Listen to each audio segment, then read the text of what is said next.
क्या बोले गए शब्द कभी वापस लिए जा सकते हैं? मुझे तो नहीं लगता। मतलब एक बार जो तीर कमान से निकल गया सो निकल गया। बिल्कुल सही कहा। एक बार जब कोई बात हमारे मुंह से निकल जाती है, या अगर हम आज के इस टाइम की बात करें तो हमारे फ़ोन की स्क्रीन से टाइप होकर सेंड हो जाती है, तो उसका सफ़र आखिर कहाँ जाकर ख़त्म होता है? ये एक बहुत ही गहरा सवाल है और अक्सर हम इसके बारे में तब तक नहीं सोचते जब तक कि बहुत देर नहीं हो जाती। एकदम। और आज के इस गहरे विश्लेषण में हम ठीक इसी बात की तह तक जाने की कोशिश कर रहे हैं। हमारे पास आज चर्चा के लिए कुछ बहुत ही दिलचस्प स्रोत हैं। एक तरफ एक पुरानी लोक कथा है और दूसरी तरफ मानव व्यवहार और सोशल मीडिया एल्गोरिथम पर कुछ मॉडर्न रिसर्च पेपर्स हैं। पुरानी लोक कथाएं और आज का विज्ञान, ये हमेशा एक बहुत ही रोचक तालमेल होता है ना? तो हमारा मकसद आज सिर्फ एक कहानी सुनाना नहीं है। हम इसके भीतर छिपे एक रूपक, यानी हवा में उड़ते कागज के टुकड़ों वाले मेटाफर की चीर-फाड़ करेंगे। हम समझेंगे कि क्यों एक अफवाह इतनी तेजी से लोगों के दिमाग में छप जाती है और क्यों सच हमेशा उस अफवाह के पीछे हाँफता हुआ नजर आता है। देखिए, इस विषय पर बात शुरू करते ही एक अजीब सी बेचैनी होने लगती है। बेचैनी? वो क्यों? क्योंकि हम इंसान अक्सर ये भ्रम पालकर बैठते हैं कि हम जो कहते हैं उस पर हमारा पूरा कंट्रोल है। लेकिन जब हम इन रिसर्च पेपर्स को पढ़ते हैं तो पता चलता है कि एक बार जो कह दिया गया उसे वापस पलटना किसी भी माफी के दायरे से बाहर है। ये बात सच में डरावनी है। और मुझे हमेशा से ये बहुत दिलचस्प लगता है कि कैसे मानव स्वभाव सदियों से एक जैसा ही रहा है, बस हमारे बात करने के माध्यम बदल रहे हैं। तो चलिए इस कहानी से शुरुआत करते हैं। हाँ, बिल्कुल। तो स्रोतों के अनुसार ये कहानी एक गांव की है। वहां एक आदमी अपने ही पड़ोस में रहने वाले एक नौजवान के बारे में एक अफवाह फैला देता है। और अफवाह भी कोई छोटी मोटी नहीं, वो आदमी बस यूं ही शायद किसी चौपाल पर बैठे बैठे कह देता है कि वो नौजवान चोर है। अब बात केवल उसी दिन तक सीमित नहीं रहती।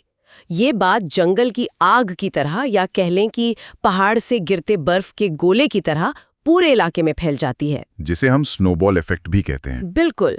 लोग उस नौजवान से कतराने लगते हैं, और हद तो तब हो जाती है जब उस गांव में सचमुच एक चोरी हो जाती है। अब चूंकि अफवाह पहले ही उड़ चुकी थी, तो बिना कुछ किए उस नौजवान को पुलिस पकड़ लेती है। ये घटना समाज के काम करने के एक बहुत ही बुनियादी ढांचे को उजागर करती है। देखिए, ध्यान देने वाली बात यह है कि उस नौजवान का कोई क्रिमिनल रिकॉर्ड नहीं था। बिल्कुल नहीं, वो एकदम बेकसूर था। फिर भी समाज ने तुरंत उस पर एक ठप्पा लगा दिया, बिना किसी ठोस सबूत के। मनोवैज्ञानिक भाषा में इसे कलेक्टिव इल्यूजन या सामूहिक भ्रम कहा जाता है। पर यही मुझे एक बात खटकती है। हम कहते हैं कि लोग बहुत समझदार होते हैं, फिर ऐसा क्यों है कि लोग बिना सबूत के किसी की बुराई पे इतनी जल्दी विश्वास कर लेते हैं? ये बहुत ही वाजिब सवाल है। मतलब अगर मैं कहूं कि कोई इंसान बहुत ईमानदार है तो लोग 10 बार सबूत मांगेंगे, पर अगर मैं कहूं कि वो चोर है तो शाम तक पूरा गांव मान लेगा। बुराई की रफ्तार अच्छाई से तेज क्यों है? इसके पीछे सीधा विज्ञान है। ये हमारी इवोल्यूशनरी साइकोलॉजी यानी विकासवादी मनोविज्ञान से जुड़ा है। अच्छा, वो कैसे? देखिए, हमारे दिमाग में एक नेगेटिविटी बायस होता है। जब इंसान प्राचीन काल में जंगलों में रहता था तो उसका मेन काम था जिंदा बचना, सर्वाइवल। हाँ, तो अगर कोई आकर कहता कि भागो, वहां झाड़ियों में शेर है, तो जो इंसान बिना सबूत मांगे तुरंत भाग जाता था, वो जिंदा बचता था। अरे हाँ, और जो कहता कि पहले मुझे शेर दिखाओ, वो तो मारा जाता होगा। एकदम सही। खतरों को जल्दी पहचानना हमारे डीएनए में है। अब आज के समाज में हम झाड़ियों वाले शेर से तो नहीं डरते, लेकिन सामाजिक खतरों से डरते हैं। तो जब कोई कहता है कि फलां व्यक्ति चोर है, तो हमारा दिमाग उसे एक खतरे के रूप में देखता है। बिल्कुल। लोग एहतियात के तौर पर उस व्यक्ति से दूर हो जाते हैं। एक झूठे खतरे पर विश्वास कर लेना असली खतरे को नजरअंदाज करने से हमेशा ज्यादा सुरक्षित लगता है। वाह, ये नजरिया तो इस पूरी घटना को देखने का एक नया चश्मा ही दे देता है।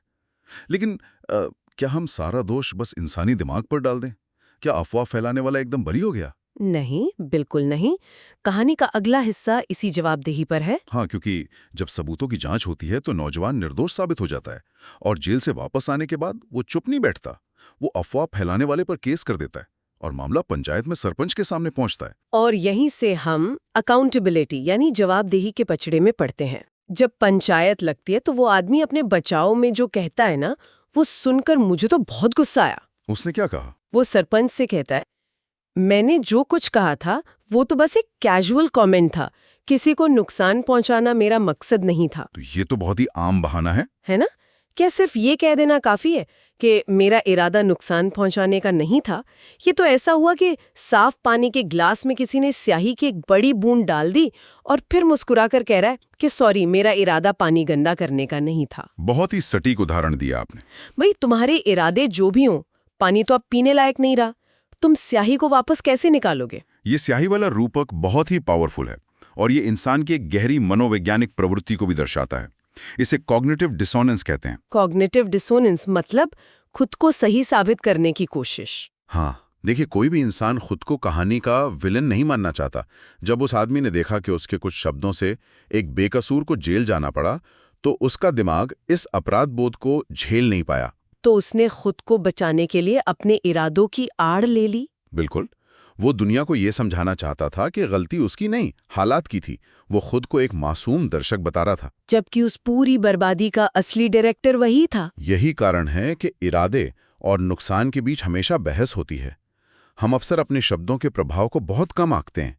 सोचते हैं कि मैंने तो बस ऐसे ही कह दिया था। पर समाज में शब्द निर्जीव नहीं होते हैं ना? एकदम सही। शब्द सक्रिय होते हैं। वे घटनाओं की एक पूरी चेन शुरू कर सकते हैं।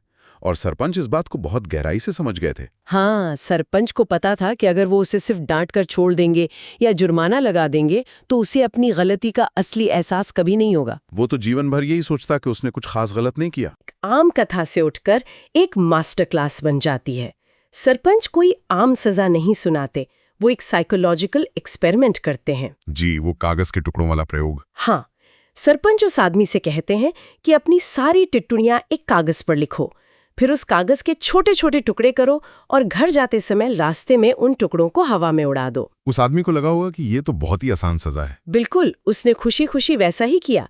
लेकिन असली ट्विस्ट अगले दिन आता है, जब सरपंच उसे वापस बुलाते हैं। हाँ, सरपंच कहते हैं कि मेरा फैसला सुनने से पहले जाओ और उन उड़े हुए कागज के टुकड़ों को इकट्ठा करके ले आओ। और तब उस आदमी के पैरों तले जमीन खिसक गई होगी। एकदम।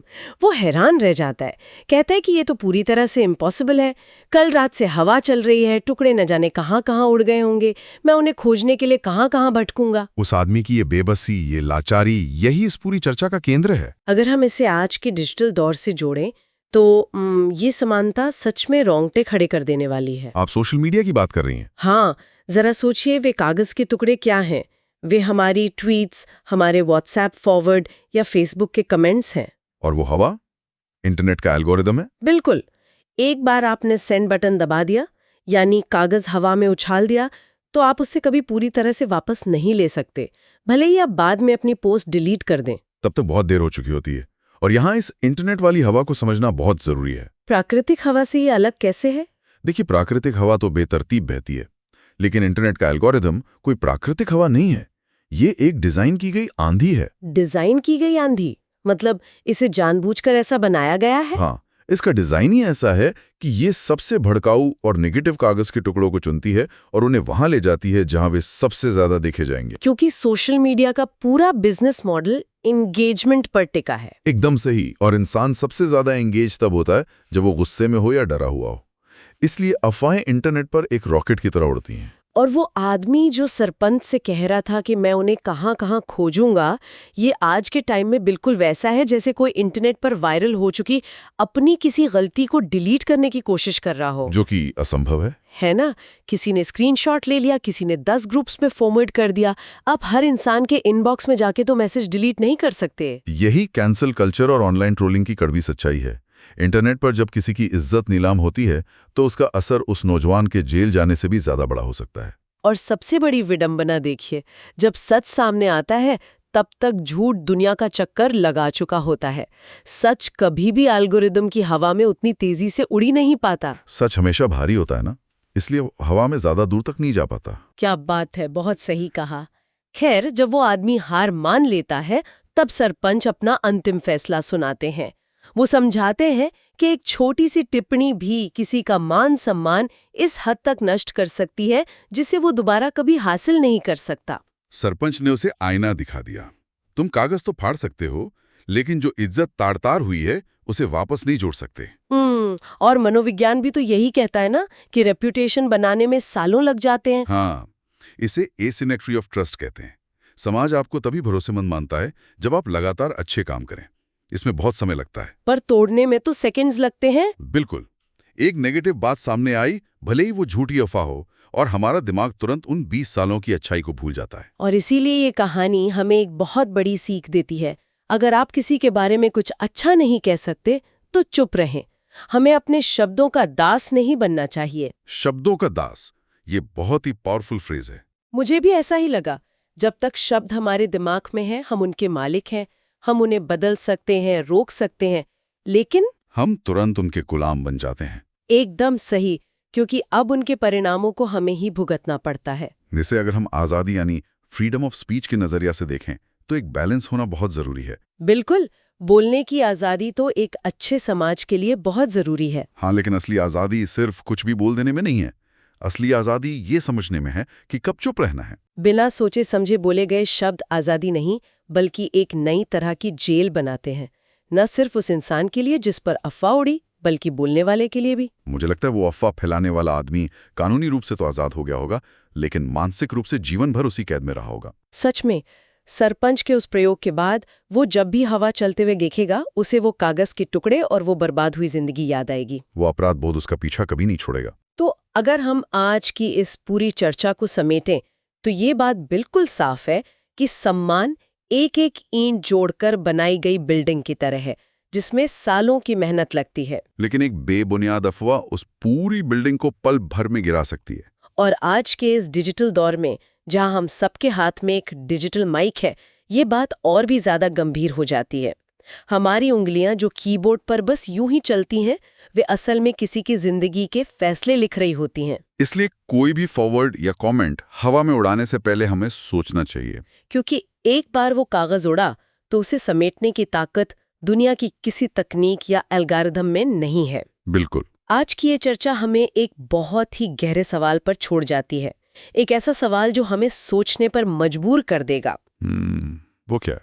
यदि एक झूठी अफवाह हवा में उड़े कागज की तरह एक ही दिन में पूरी दुनिया का चक्कर लगा सकती है, तो सच को उस इंसान के घाव भरने में आखिर कितना समय लगता है? क्या हम एक ऐसा समाज बना रहे हैं जहां सच की रफ्तार हवा से हमेशा के लिए पीछे छूट गई है? सोचने वाली बात है।